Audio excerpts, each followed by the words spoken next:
Nada como un libro es un podcast conducido por Juan Carlos Saavedra y Daniel Martín, patrocinado por el Ministerio de Cultura y financiado por la Unión Europea con los fondos Next Generation. A lo largo de la historia, la literatura ha jugado un papel fundamental en la difusión de los ideales pacifistas, siendo un vehículo poderoso para la reflexión y la sensibilización sobre los horrores de la guerra y la importancia de la paz. A través de las palabras, los escritores y las escritoras han dado voz a las aspiraciones de paz y han denunciado matanzas y violaciones de los derechos humanos, creando un legado literario que busca confrontar la realidad feroz y cruel del ser humano en un sueño de armonía y comprensión mutua. La literatura pacifista no se limita a un género o época, sino que abarca desde las antiguas epopeyas hasta las más modernas propuestas artísticas. El pacifismo y la literatura están intrínsecamente ligados con autores y autoras que a través de sus relatos, ensayos, guiones y poesía no solo retratan la realidad de la guerra, sino que también inspiran a la humanidad a buscar caminos de paz. Nada como un libro y un océano cruzarás, un mar de letras, camino hacia la libertad. Cuando buceas en las páginas de un libro, ya nada vuelve a ser como ayer, todo cambia y cambiará. Dani, quizás este es el podcast que más estando en paz empezamos los dos. Claro, porque el tema que hemos elegido para recorrer todas las secciones de nuestro Nada como un libro, pues es la paz, el sosiego, la tranquilidad. Pues yo voy a empezar compartiendo una entrevista precisamente de un momento en la vida de muchas personas en que se busca la paz, que es cuando se produce un divorcio traumático. Y lo hice pues entrevistando a Maciel Delgado, una psicóloga que ha escrito el libro El silencio del adiós y la culpa ausente, tu viaje de post-divorcio. Hay un libro que a mí me encanta que se llama Leer para un mundo mejor, porque le da a la literatura infantil y juvenil ese poder transformador en el que muchos de nosotros creemos. Por eso entrevistamos a María Pujol Valls y a María Grael Martín, ambas de la Universidad Internacional de Cataluña, y escribieron en este libro un artículo que se titula Propuestas de análisis de los derechos del niño y los objetivos de desarrollo sostenible en la literatura infantil y juvenil sobre la guerra. Y también sobre literatura infantil y juvenil hablamos con Elizabeth López en el espacio Psicopedagogía 2.0 para acercarnos a esta literatura con una visión muy particular. Pues mira, hablando de guerra, yo en nuestro particular baúl encontré un poema cuyo título aparece la palabra paz y que curiosamente costó a su autor y a un periodista que lo divulgó un consejo de guerra. Pues hablando de consejos de guerra, hay una película que en España se llamó Senderos de Gloria, y es un libro que también tuvo el mismo título. Humphrey Cobb escribió esta novela inspirada en los horrores de la Primera Guerra Mundial, y después Stanley Kubrick pues hizo esta película, Senderos de Gloria, donde hay un consejo de guerra. Por eso vamos a hablar de esta película y de este libro. Si hay un libro que acabó con la paz en el mundo, sin lugar a dudas es Mi lucha, escrito por Adolf Hitler. Hablamos de él en nuestra sección dedicada a libros malditos. En el espacio que le dedicamos a las mujeres en la literatura, hablamos de Rigoberta Menchú, Premio Nobel de la Paz, y de la polémica que generó el contenido del libro Me llamo Rigoberta Menchú y así nació mi conciencia. Una efeméride vinculada a la paz es el 18 de julio. En ese día se celebra el Día Internacional de Nelson Mandela, una persona que hizo bastante por la paz en todo el mundo y que hizo que las Naciones Unidas le dieran ese honor.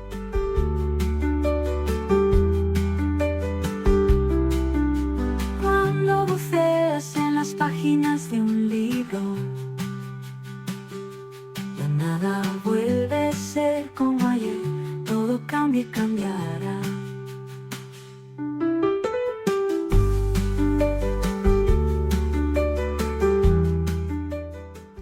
Pues nada, nos queda decirle a nuestros oyentes que se relajen y en paz nos escuchen.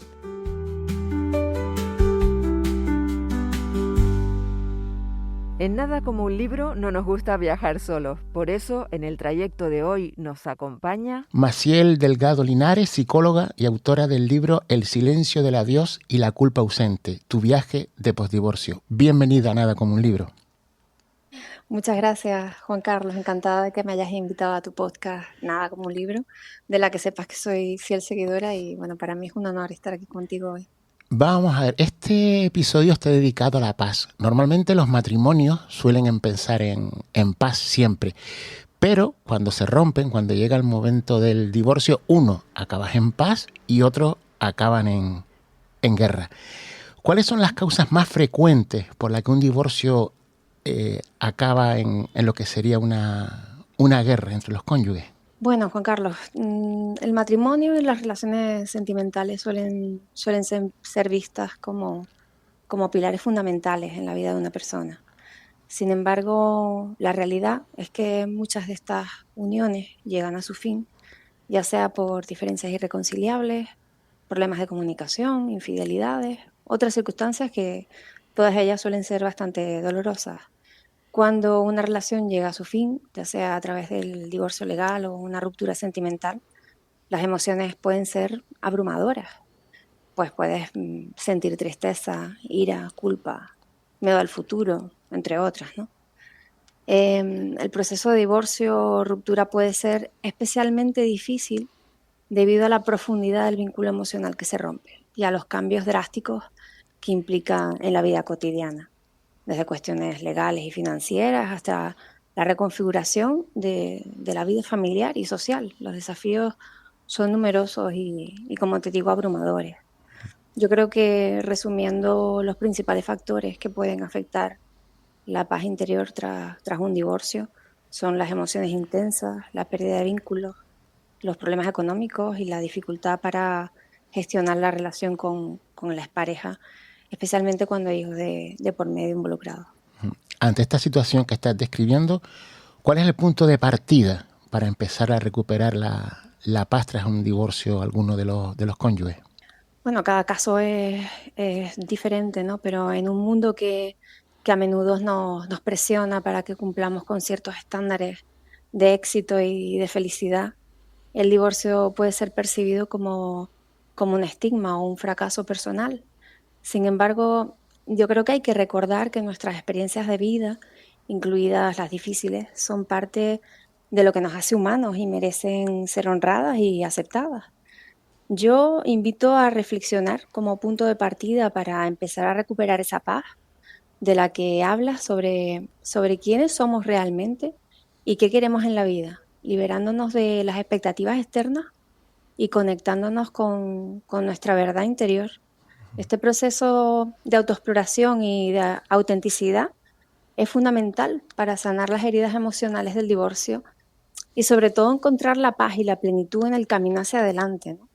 Porque si bien el divorcio y las rupturas sentimentales pueden ser experiencias devastadoras, también pueden ser catalizadores poderosos para el crecimiento personal y la transformación.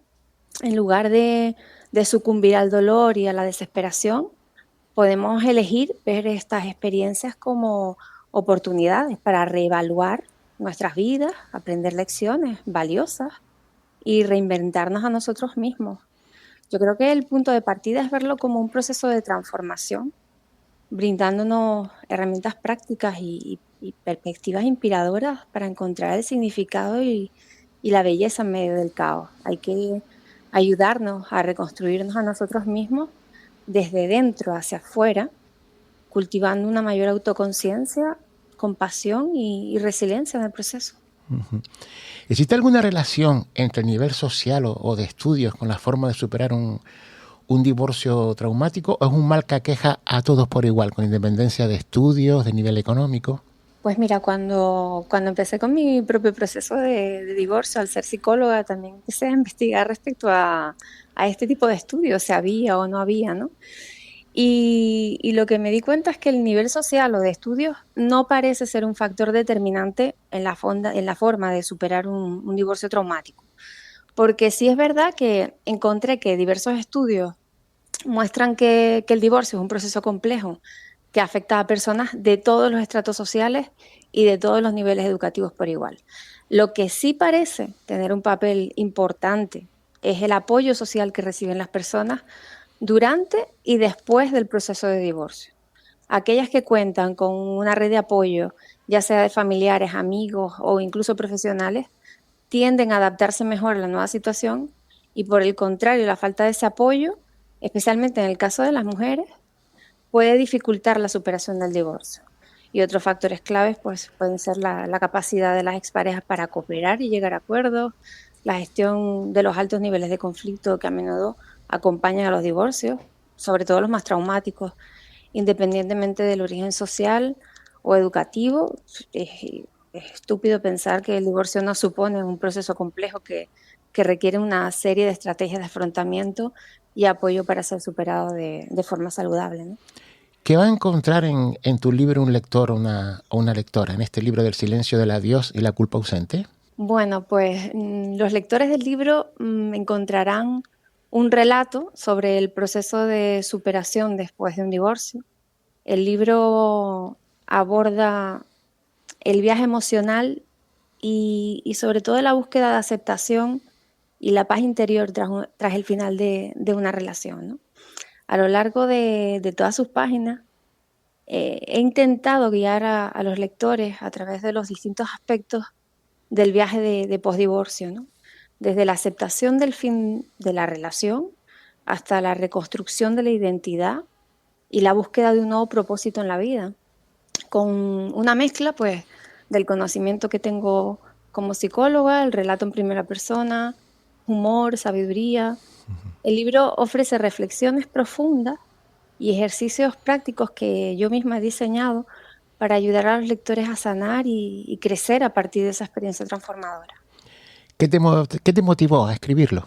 Bueno, el divorcio y las rupturas sentimentales son experiencias emocionales profundamente desafiantes que pueden sacudir los cimientos de nuestra vida y dejar cicatrices que tardan en sanar. Sin embargo, en medio del dolor y la confusión, también pueden representar, como dije antes, ¿no? Porque yo soy muy optimista en ese sentido, oportunidades de autodescubrimiento y renacimiento. Y en ese contexto es en el que nace el libro. Te confieso, Juan Carlos, que yo no empiezo a escribir un libro. Yo comienzo a profundizar de manera profesional a través del conocimiento que me aporta ser psicóloga y del caos propio que estaba viviendo. Comienzo a profundizar para poder ordenar mis propias herramientas y saber cómo afrontar dos temas que me preocupaban y que era el contacto cero con hijos de por medio y la gestión de la culpa.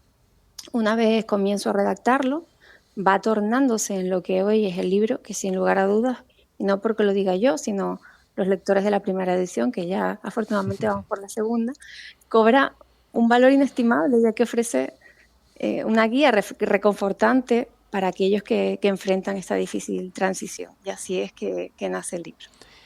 ¿Me podrías explicar esto de la culpa ausente? ¿Qué quieres decir con este concepto que introduces en el título? Sí, mira, la estigmatización del divorcio en la sociedad es un hecho que está sumamente probado. Cuando uno toma la decisión de terminar con una relación que puede llevar a cabo pues, la ruptura sentimental, tiene que enfrentarse no solamente a la toma de la decisión, sino a gestionar la culpa de un poco romper con el mito Disney que nos han vendido de la familia perfecta.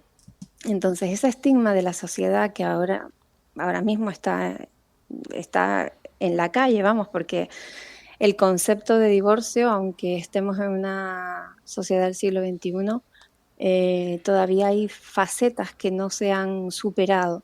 Y la culpa de aquella persona, aunque dentro de la propia historia ambos sean protagonistas de la ruptura, el que toma la decisión tiene que gestionar la culpa de haber tomado esa decisión, aunque sea la decisión más correcta. Uh-huh. A eso me refiero con la culpa ausente. Hay que gestionar de manera adecuada la culpa que realmente no es una culpa, es una gestión de una decisión. Pues Maciel Delgado Linares, psicóloga y autora, como decíamos, del libro El silencio del adiós y la culpa ausente, tu viaje de posdivorcio, gracias por haber estado con nosotros y esperemos que este libro ayude a recuperar a la paz a tanto hombres y a mujeres que pasen por lo que sería esa ruptura del vínculo matrimonial. Muchísimas gracias, Juan Carlos.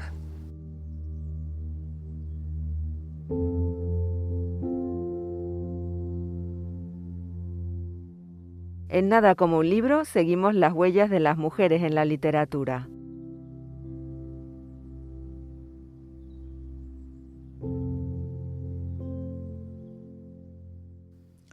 En el mes de diciembre del año 1992 se le concedió el Premio Nobel de la Paz a Rigoberta Menchú Tum. El dinero que obtuvo junto al galardón lo invirtió en crear la Fundación Vicente Menchú, cuya finalidad es contribuir a la paz mundial a partir de la diversidad étnica, política y cultural de los pueblos del mundo. Rigoberta Menchú nació en el año 1959 en el departamento del Quiché, en Guatemala, lo que la convirtió no solo en la primera indígena en obtener un Nobel, sino también en la mujer más joven en recibirlo. Perteneciente a una familia campesina maya, su infancia y juventud estuvo marcada por la pobreza y la discriminación por su origen indígena. Empezó a trabajar con solo 5 años y a lo largo de su adolescencia se dedicó al servicio doméstico en un país, por aquel entonces, sometido a una guerra entre su ejército y una guerrilla popular. Su padre, su madre y uno de sus hermanos fueron torturados y asesinados por el gobierno, lo que hizo que Rigoberta se involucrara en numerosas acciones sociales para denunciar las grandes desigualdades económicas y sociales que existían en su país. Esas actividades la obligaron a exiliarse en el año 1981 a México, desde donde contribuyó con la ONU en la elaboración de la Declaración de los Derechos de los Pueblos Indígenas y en la organización de diferentes encuentros internacionales sobre los derechos de las comunidades indígenas. Actualmente es integrante activa de la iniciativa Mujeres Premio Nobel de la Paz, colectivo del que es cofundadora, de la Fundación Peace Jam y de la Asociación Política de Mujeres Mayas. Su experiencia vital fue recogida por Elizabeth Burgos en un libro titulado Me llamo Rigoberta Menchú y así me nació la conciencia. Con su publicación, la líder indígena buscaba denunciar el sufrimiento del pueblo indígena de Guatemala, cosa que consiguió gracias al impacto mediático que causó su testimonio en el libro. En el año 1998, un periodista estadounidense llamado David Stoll puso en duda la veracidad de todo lo que Rigoberta Menchú relata en su biografía, aportando datos que contradicen aspectos narrados por ella. Sin embargo, Elizabeth Burgos defiende que Rigoberta no mintió. Como contó la propia escritora en unas declaraciones al periódico El País, no puede decirse que Rigoberta miente. Es una persona que pertenece a otra tradición cultural, a una tradición preliteraria, de oralidad, en la que la historia tiene un carácter colectivo. Los hechos se almacenan en esa memoria común y pertenecen a la comunidad. Todo ha sucedido aunque no le haya pasado necesariamente a ella. Su familia sabe lo que es la pobreza, aunque su pueblo no fuese tan miserable como ella lo presenta. Hay gente cuyos hijos han muerto abrasados, padres que han muerto ejecutados por los militares, y eso es lo que Rigoberta cuenta. Independientemente de esta polémica, Rigoberta Menchú logró poner el foco en los problemas que sufrían y sufren las comunidades indígenas de Guatemala y de todo el continente americano.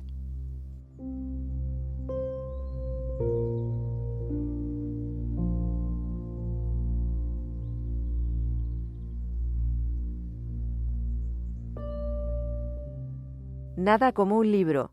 Es un podcast patrocinado por Biblioteca de Canarias del Gobierno de Canarias, conducido por Juan Carlos Saavedra y Daniel Martín.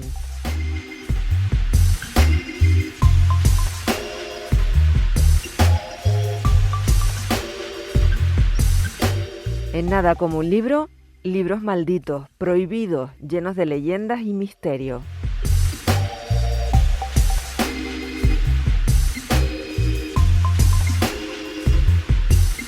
Dentro de los libros que podemos considerar malditos, por sus nefastas consecuencias en la historia de la humanidad, destaca uno sobremanera publicado en el año 1925. Was hier steht, ist keine Redensart, das ist eine Realität aus Blut und Fleisch. Etwas über 4 Monate regieren wir jetzt. Nos referimos al libro Mein Kampf, Mi lucha, escrito por el mismísimo Hitler. En él, su autor describe su ideología y varios aspectos de su vida, incluyendo cómo llegó a convertirse en antisemita. Mi lucha adelanta lo que sería la base del nazismo, centrada en el descrédito de la democracia parlamentaria y el odio hacia los judíos y comunistas. Es curioso observar cómo casi nadie se dio cuenta del futuro que buscaba para Alemania Adolf Hitler, ya que en sus páginas habló de la necesidad de ampliar el territorio alemán hacia el este de Europa y de la importancia de expulsar a todos los judíos de su país como única forma posible de garantizar el futuro de una gran Alemania. Una vez que Adolf Hitler llegó al poder, puso en práctica el ideario contenido en Mi lucha, acabar con los judíos y expandir Alemania de la forma más violenta y cruel posible. El resultado fue la muerte de millones de judíos y el inicio de la Segunda Guerra Mundial. En el año 2015, al cumplirse 70 años desde la muerte de su autor, el libro quedó declarado de dominio público, por lo que ha vuelto a ser reeditado tal cual fue escrito, sin comentarios críticos añadidos como se había hecho anteriormente.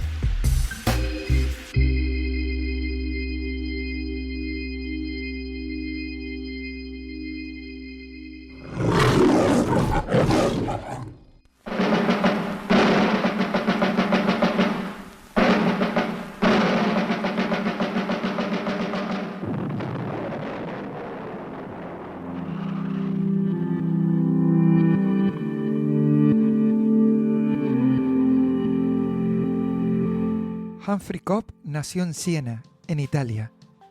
Realizó el servicio militar en el ejército canadiense y durante los 3 años en la Primera Guerra Mundial combatió, y lo hizo en batallas como la de Amiens. Aunque Cobb fue un guionista publicitario, escribió 2 novelas, una de las cuales, Caminos de Gloria, sería llevada al cine en 1957 por Stanley Kubrick. ¡Preparados! ¡Apunten!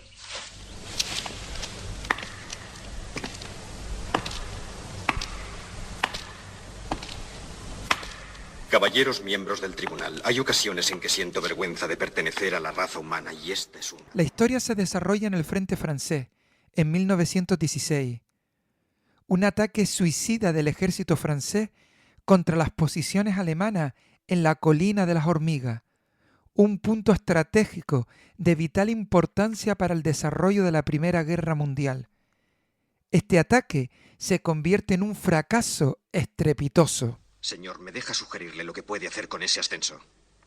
Coronel Dax, discúlpese ahora mismo o le arrestaré. Me disculpo por no haber sido del todo sincero con usted. Me disculpo por no revelar mis verdaderos sentimientos. Me disculpo, señor, por no haberle dicho antes que es usted un degenerado, un viejo sádico. Y aunque me hunda en la profundidad del infierno, no le pediré más disculpas. Coronel Dax, me decepciona usted. Ha perdido su agudeza por culpa del sentimentalismo. Usted quería salvar a esos hombres y no iba detrás del puesto de Miró. Es un idealista. De veras, coronel, que lo siento. Estamos haciendo una guerra que tenemos que ganar. Tuvimos que fusilar a esos hombres. Usted ha acusado al general Miró y yo le he pedido cuentas. ¿Qué es lo que he hecho mal? Si no se sabe contestar a esa pregunta, le compadezco. Para escarmentar a las tropas con un castigo ejemplar, el capitán Miró, uno de los principales responsables del ataque, convoca un consejo de guerra. 3 soldados elegidos al azar por sus superiores son acusados falsamente de cobardía ante el enemigo y se enfrentan a la pena de muerte por fusilamiento. El general convierte el juicio en una pantalla de humo para esconder su propio fracaso. Als man ihm die Botschaft bracht, dass sein Herzliebchen im Sterben lag, da ließ all sein Hab und Gut und eilte seinem Herzliebchen zu. Da ließ all sein Hab und Gut und eilte seinem... Antonio Bagassa escribió sobre la película que Senderos de Gloria es un alegato pacifista, tan visceral y crítico como honesto e impactante sobre el absurdo y el horror de la guerra y los inhumanos límites de la jerarquía militar. Das war für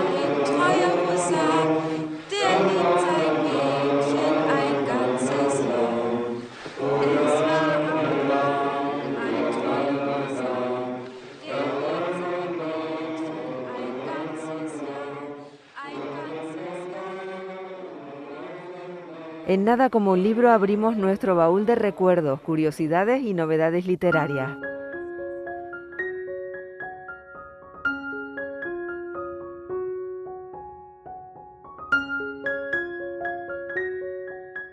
En nuestro particular baúl hemos encontrado un poema en cuyo título aparece la palabra paz y que, curiosamente, costó a su autor y a un periodista un consejo de guerra. En el año 1967, en una columna del Diario de Las Palmas, a cargo de Salvador Sagaceta, se publicó el poema Consejo de Paz, de Pedro Lescano. Inmediatamente, tanto el autor como el periodista, que había facilitado su difusión, fueron detenidos y sometidos a un juicio militar. Salvador Sagaceta fue absuelto en un primer consejo de guerra, pero tras la repetición del juicio fue condenado a 2 años de cárcel, condena que cumplió íntegramente. Tras su regreso a Canarias, se le comunicó que debía incorporarse al batallón de penados en el Sáhara, por lo que el periodista decidió exiliarse en Italia. Por su parte, Pedro Lescano fue condenado a arresto domiciliario por haber escrito un poema en el que se criticaba al militarismo. A continuación, escuchamos en la voz de Tomás Galindo el poema Consejo de Paz. Muchachos que soñáis con las proezas y las glorias marciales, bajaos del corcel, tirad la espada. Los héroes ya no existen o están en cualquier parte. Llegará la hora cero de ser héroes cualquier día cruzando cualquier calle. Contables misteriosos cerrarán un balance, decretarán la nada entre los hombres, misteriosos contables, cuando en los hondos sótanos, valientes y cobardes, recen al alto mando por un soplo de aire. No los oirá ni Dios, que está más cerca, no los oirá ya nadie. Negación de los nombres, negación de las frases, si no sois primavera, espuma o viento, fuerzas de tierra, mar y aire, si el vendaval no sois ni la semilla ni la lluvia que nace de los mares, usurpadores sois de las palabras nobles y elementales. Homicidas sin culpa se disfrazan del color de la tierra y de los árboles con floridos ramajes en las frentes como en las bacanales, pero no son alegres las canciones que inspira el mosto de la sangre. Muchachos soñadores de epopeyas, escuchadme, el pecho es el lugar que se designa para el balazo de los mártires. El pecho, nave heroica, donde retumba el corazón amante, donde el plomo penetra limpiamente como en templo de sangre, pero sucia de barro y excremento cae la estatua de Marte. Vuestras definiciones, vuestras sabias verdades, la inteligencia es pus sobre las frentes de miles de cadáveres. Y en la tierra, abonada por la muerte, solo he visto crecer la flor del hambre. Muchachos soñadores, bajaos del corcel, tirad el sable, cuando las botas pisen los olivos y su símbolo aplasten, coged su savia espesa, echadla al mar y veréis cómo aplaca tempestades. Psicoeducación 2.0. Biblioterapia, psicología, educación y libros. Con Elizabeth López.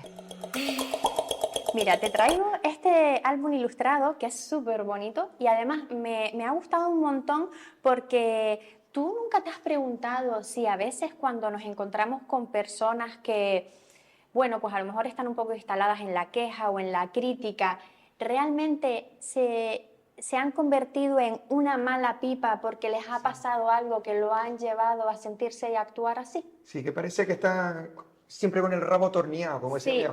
Y muchas veces tenemos niños o niñas en el aula que a lo mejor su comportamiento no es pues como consideramos que debe ser el comportamiento, que también de eso podríamos hablar mucho, porque esos DVD pesan un montón, pero a veces tenemos niños pues más traviesos y ya los etiquetamos, en ocasiones tendemos a etiquetarlo. como que siempre se porta mal y se lo decimos al niño. Al final estamos colgando una etiqueta y no nos paramos a averiguar qué hay detrás de ese comportamiento. Porque a veces tenemos a niños en el aula que se suele usar esa palabra de disruptivos, qué palabra tan fea para usarla con un niño y con un adulto, pero bueno, es una palabra muy fea y no nos paramos a mirar qué hay detrás. Y de eso nos viene a hablar la mala pipa. La mala pipa es una pipa muy, muy mala, Dani. Mira, te voy a decir, ¿hasta dónde llega a ser la pipa mala? Pues mira, ella te lo dice, ¿cómo de mala soy? ¿Tú quieres saberlo? Pues nunca devuelvo las cosas, llego tarde a todas partes a postas, cuento chistes largos que no hacen gracia, me salto la cola, miento sobre tonterías. Entonces, claro, nadie quería estar con la mala pipa, pero ella dice, yo no era así. En su vida sucedió algo que la convirtió en una mala pipa. Pero hay una cosa fantástica en el ser humano y es la elección y la decisión de cambiar. La mala pipa un día de repente dice, pero ya no quiero ser más así.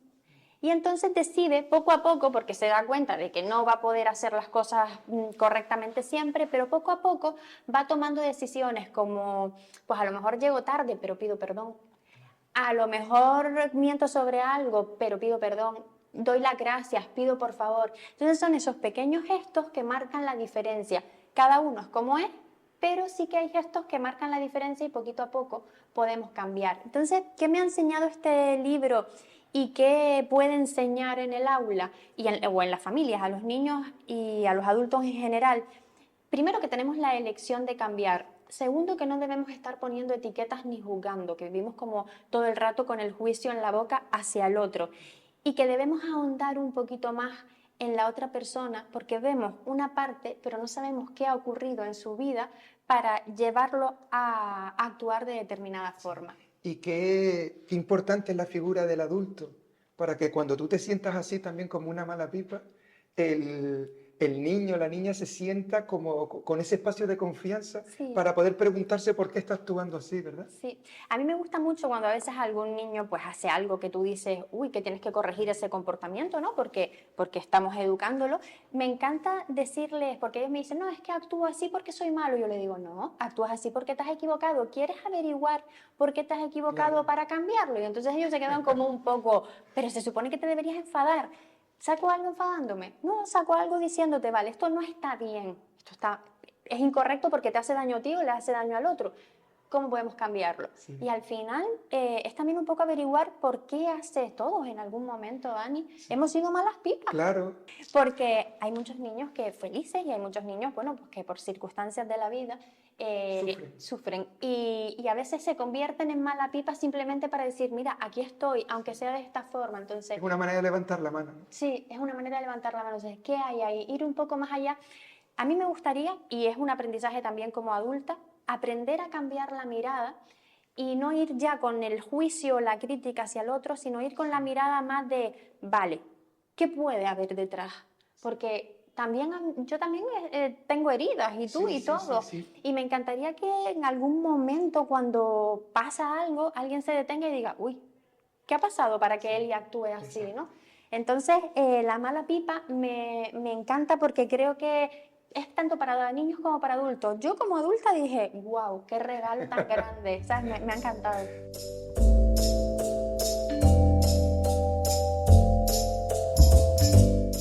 En nada como un libro, efemérides literarias, momentos para la historia y la literatura.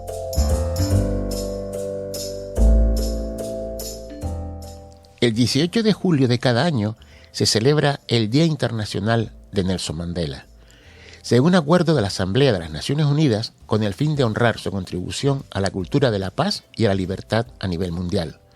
La elección de ese día se realizó coincidiendo con la fecha de su nacimiento.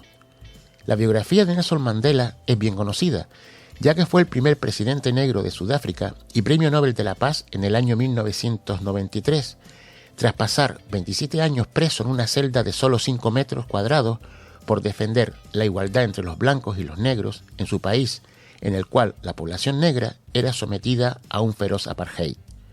Consciente de la importancia que poseen los libros como elementos de cambio social, Nelson Mandela aprovechó la literatura para hacer llegar su ideario al mayor número posible de personas.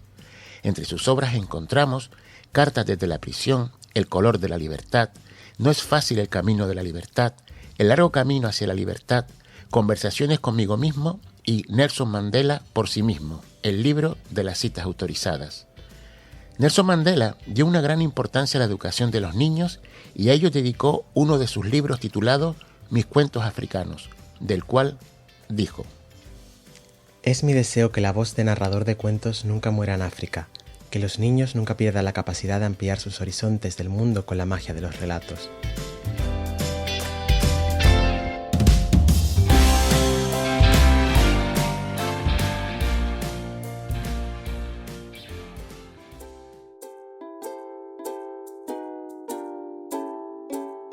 En Nada como un libro viajamos a un lugar llamado San Borondón para hablar de literatura infantil y juvenil, cuentos y relatos para todos los públicos.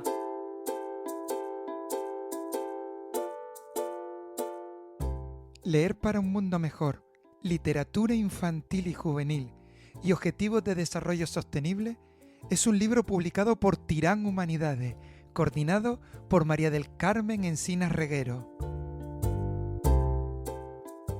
Uno de los capítulos que conforman este libro es Propuestas de análisis de los derechos del niño y los objetivos de desarrollo sostenible en la literatura infantil y juvenil sobre la guerra. Está escrito por María Pujol Valls y Mariona Grael.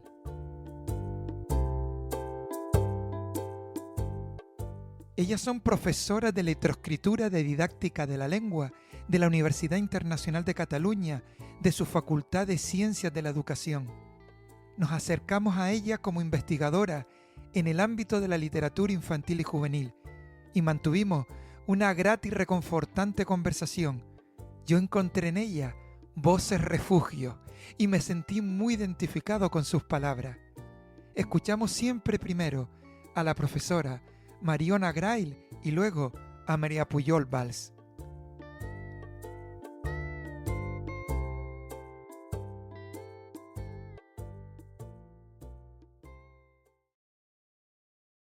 Una de las primeras cuestiones que les queríamos hacer es por qué aún muchos sectores educativos, sociales y culturales no le otorgan a la literatura infantil y juvenil ese poder de revertir el panorama, pero en cambio, en muchos lugares, la literatura infantil y juvenil es vetada y censurada.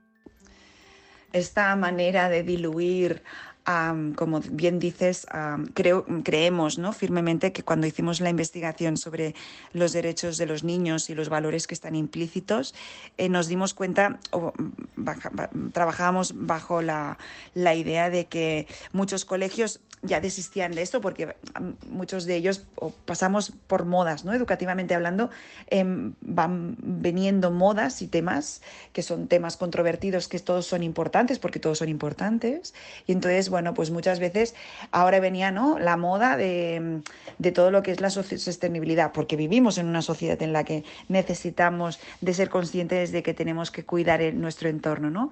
Veníamos de una moda en la que teníamos que reivindicar las emociones. Y hubieron muchos libros de las emociones, ¿no?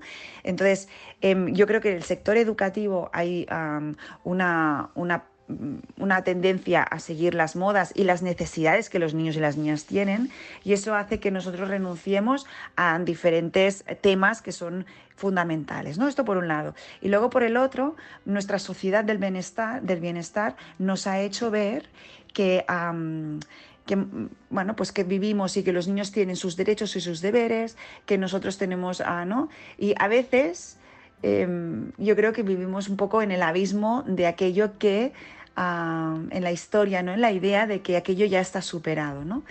Cuando luego nos damos cuenta de que muchos de estos derechos no se cumplen de forma continuada o no se cumplen en nuestro territorio, y además no se cumplen también con las familias o con las mismas instituciones educativas, ¿no?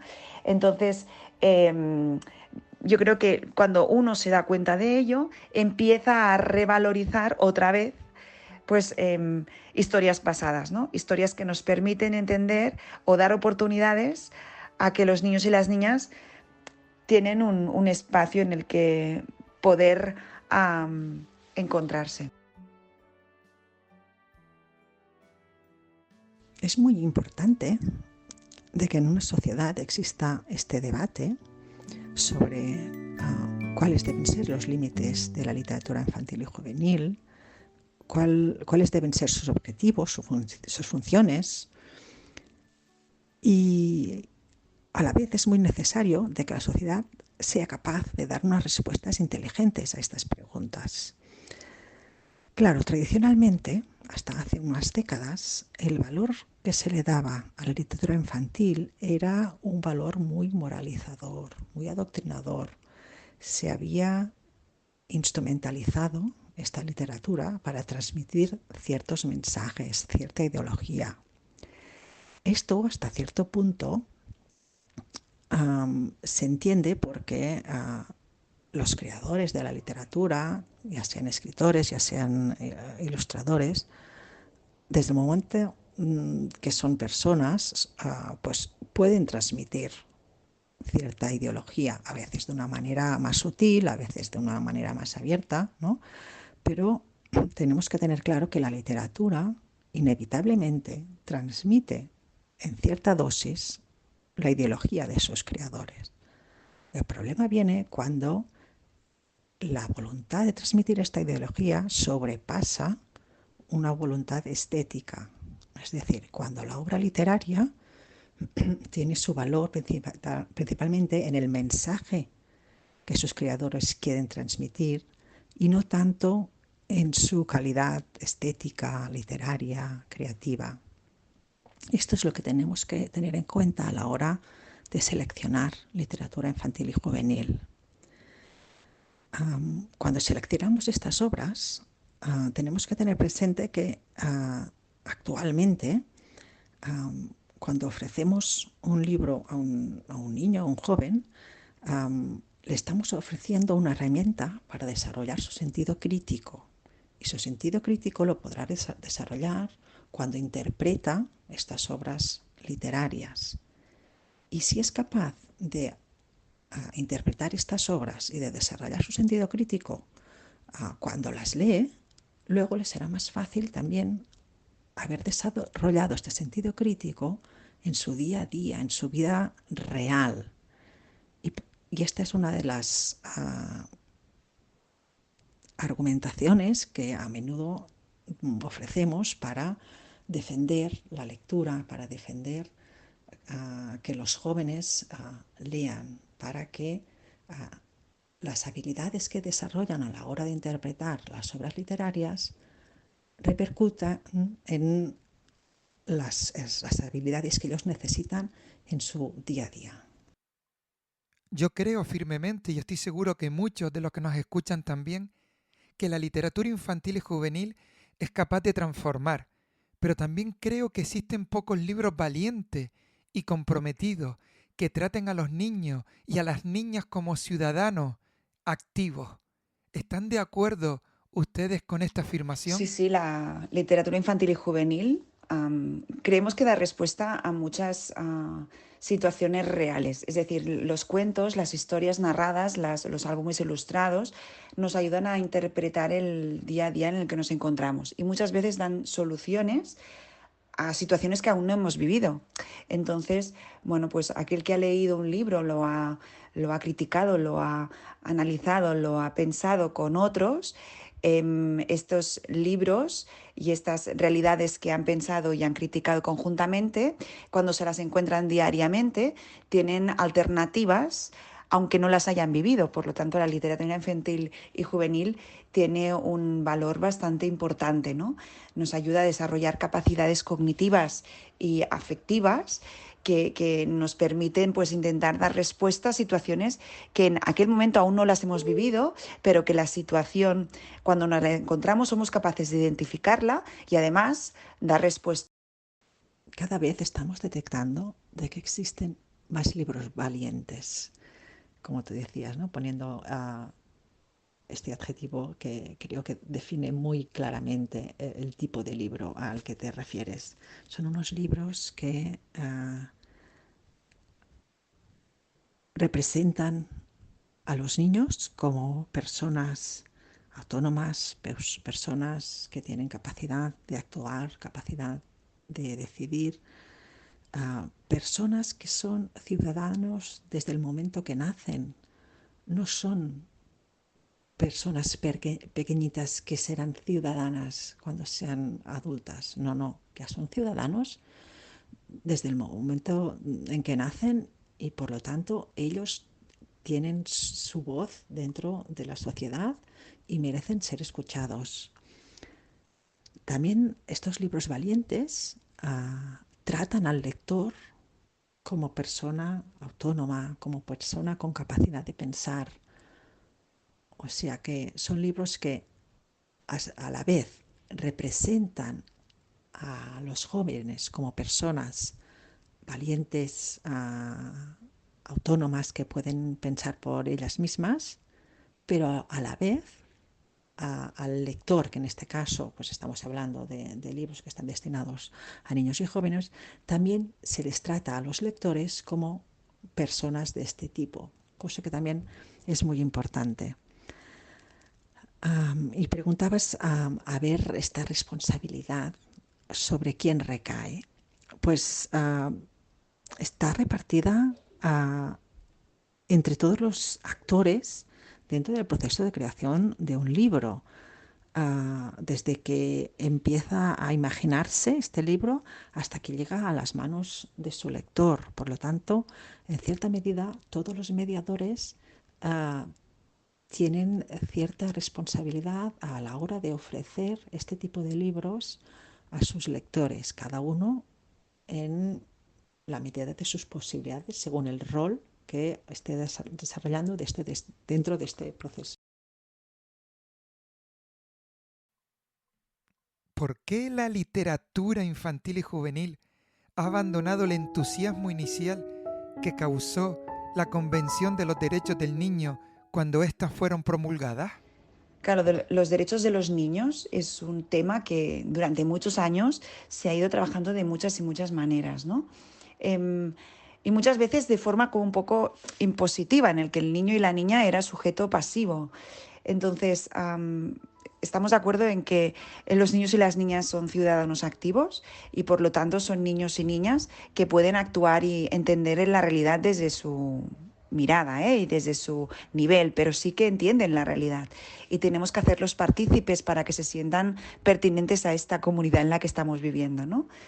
Entonces, los libros, hemos descubierto que hay muchos libros que hablan de los derechos de los niños y las niñas y que estos libros les permiten entender que tienen muchos derechos, pero también muchos deberes y que yo no sé si estoy de acuerdo o no de acuerdo con lo que comentas, pero sí que podría decir que hay cada vez más libros que pueden interpretarse y pueden representar muchas realidades controvertidas que permiten que al niño y la niña se sitúen y se posicione, y posicionarse también les permite pues decidir cómo quieren abordar su realidad, ¿no?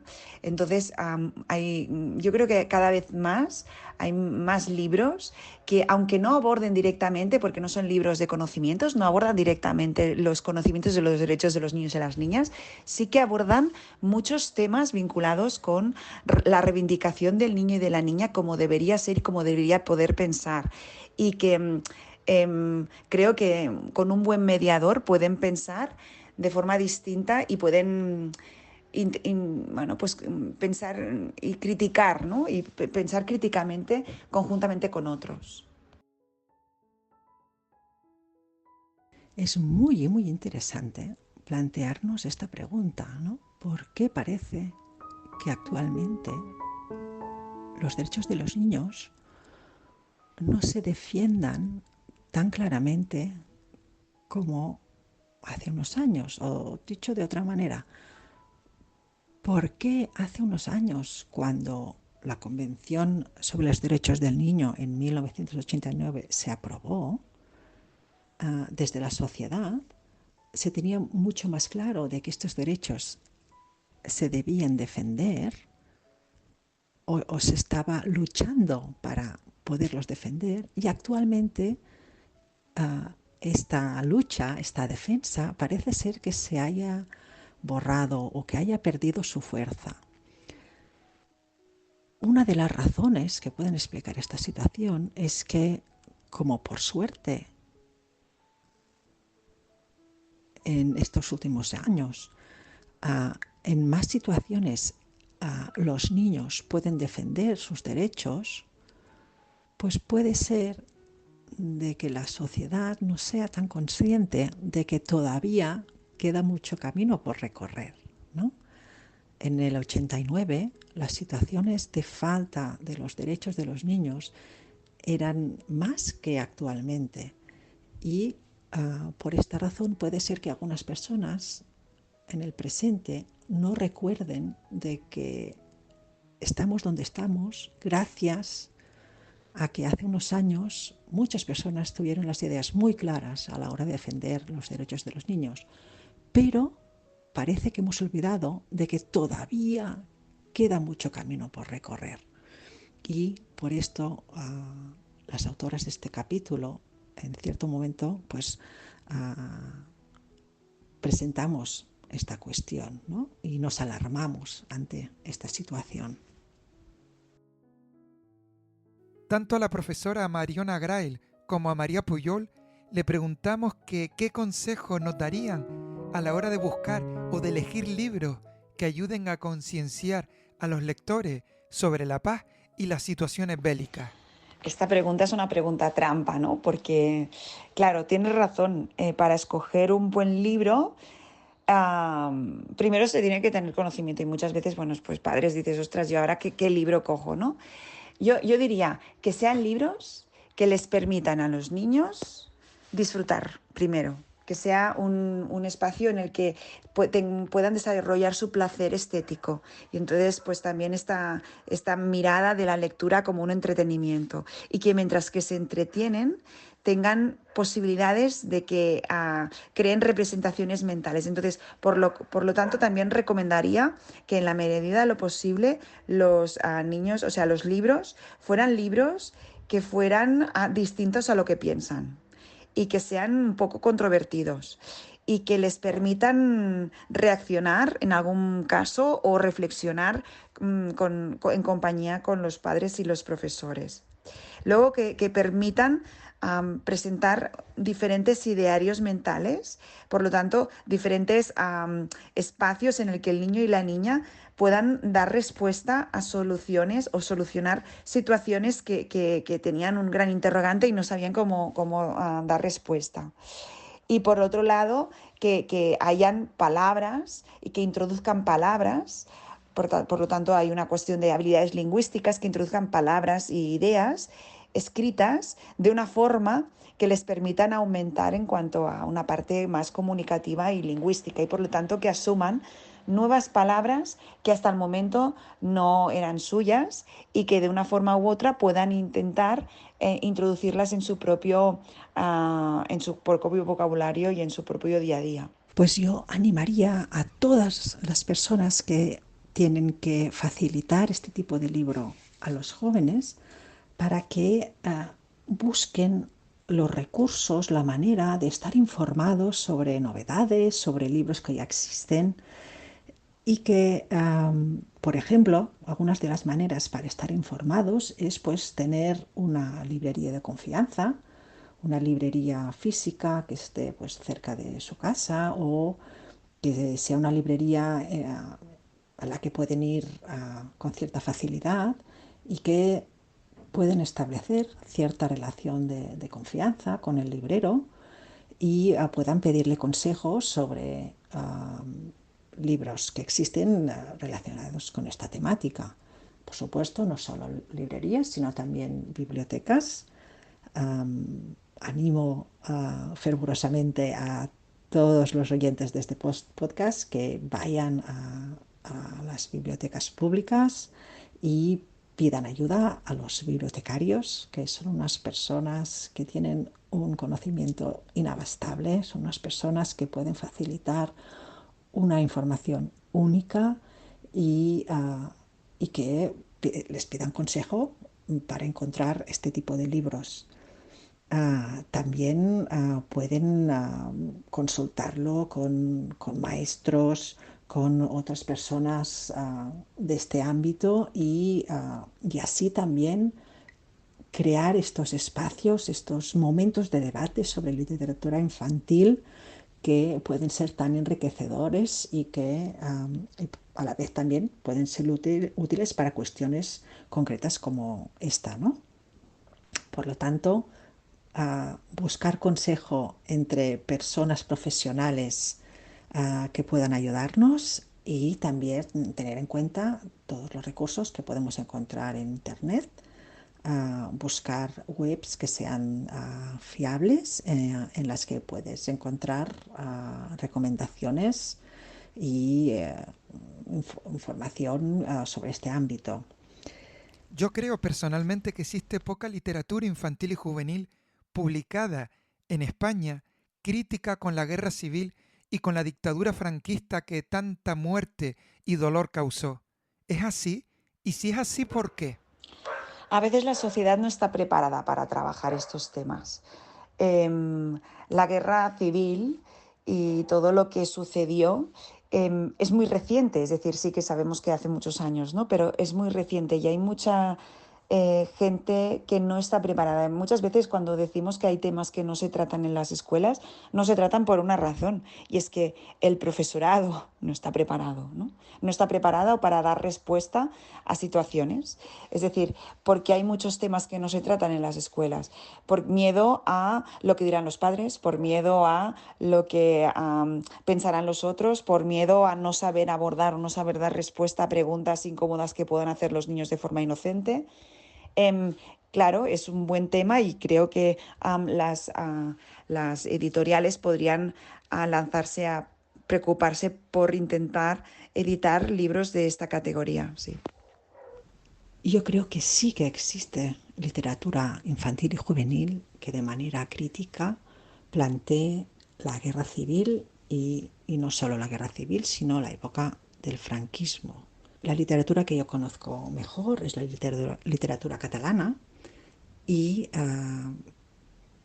he comprobado que se pueden encontrar más de 30 novelas infantiles y juveniles situadas durante la guerra civil y el franquismo y que realmente pueden situar al lector actual joven, que puede ser que a la época de la guerra civil, del franquismo, les caiga muy lejos, estén muy desinformados, pues sí que les puede servir para disfrutar de la novela y a la vez conocer la situación de estas épocas.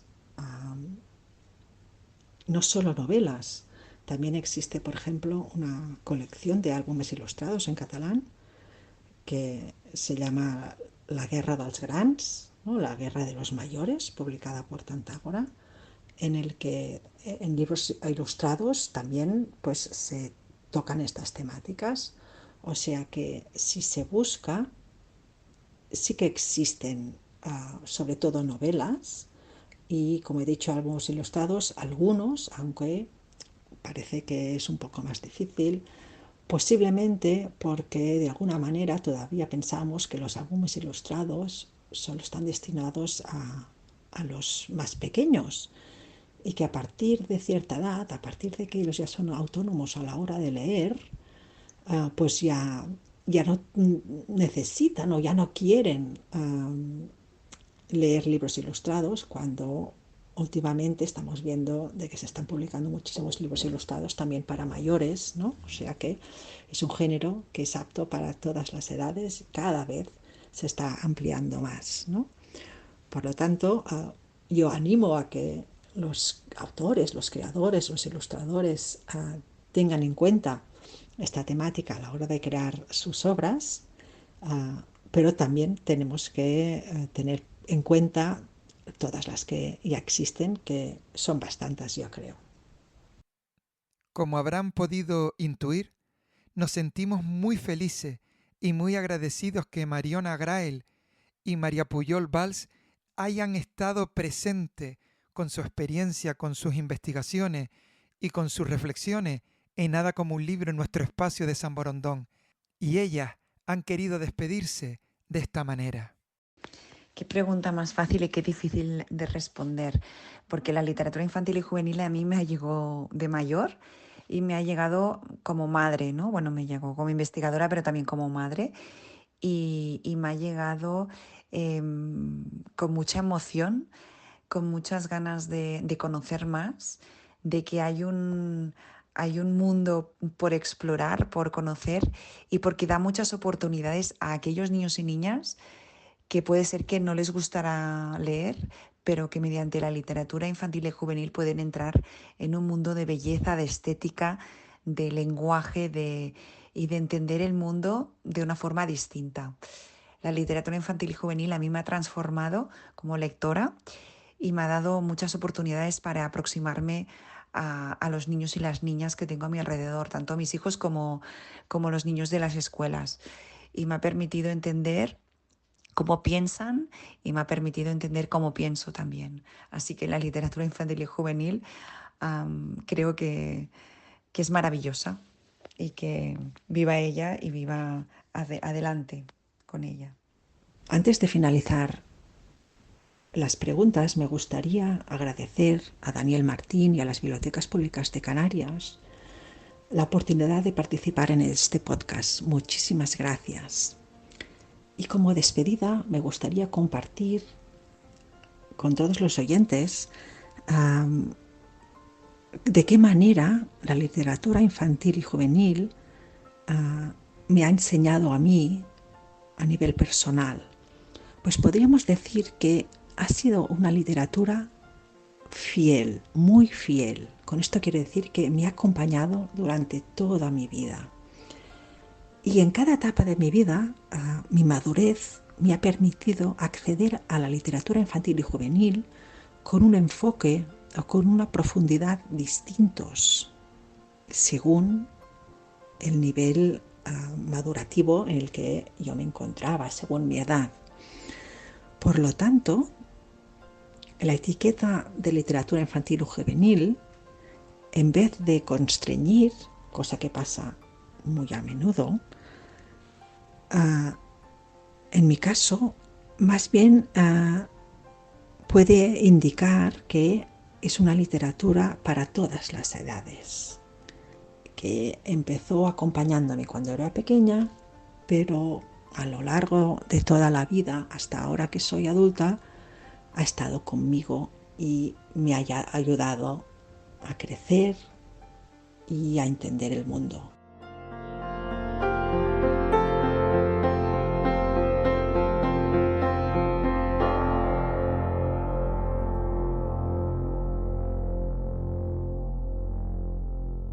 Nada como un libro es un podcast patrocinado por el Ministerio de Cultura y financiado por la Unión Europea con los fondos Next Generation EU, conducido por Juan Carlos Saavedra y Daniel Martín.